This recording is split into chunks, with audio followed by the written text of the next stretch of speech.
Hello everyone. Let's briefly talk about tillandsias. This is a tillandsia melanocrator, I think. Not totally positive on that.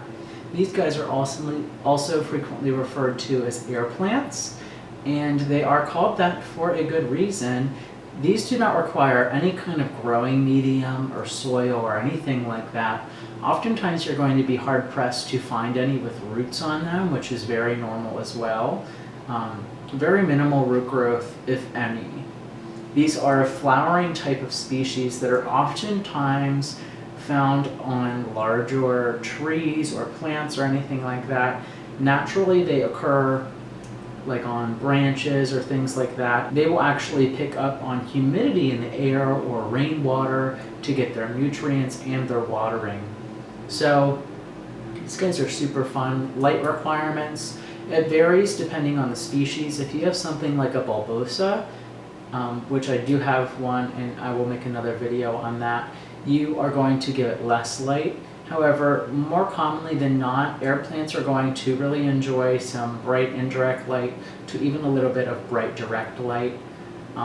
This guy actually grows from the center, and at the end of its life, these guys do flower as well. They have some really pretty blooms, and in order to propagate these, you actually have to harvest the seeds from there.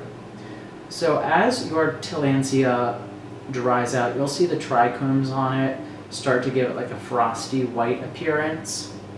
That's how you're going to know that it's not as hydrated. And in order to water these plants, you actually just dunk them in some water.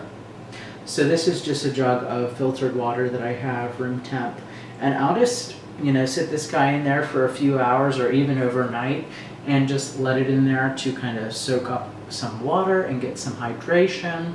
And then an important note, once you do take these guys out of the water, I would shake them off pretty well and then actually let them dry on a towel or a paper towel or some kind of surface like that upside down. And the reason why we want to do that is to prevent water from settling in the cracks at the base of the plant, which could lead to rot. So just make sure that you dry these guys upside down.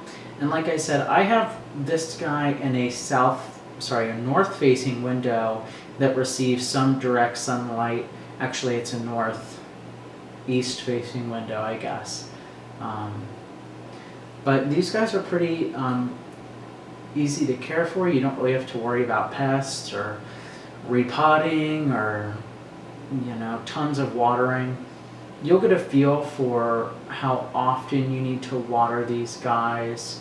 It depends on the lighting conditions a lot. I do mine about once a week. I give them a good soak. You could also just kind of mist them, although I do prefer this method. This method prevents mold or bacteria from being spread around from having like a super moist, recently misted environment. But yeah, these guys are super easy to care for, super popular, very decorative plants because you don't have to worry about a potting medium or anything like that. I'm sure you've seen air plants around, and I would highly recommend these for any beginners or anything like that because they're pretty fuss-free. Just make sure you're giving them a nice drink of water every once in a while. You don't have to really worry about fertilizing them or anything like that either. You guys, air plants. Let me know if you have any questions. Bye.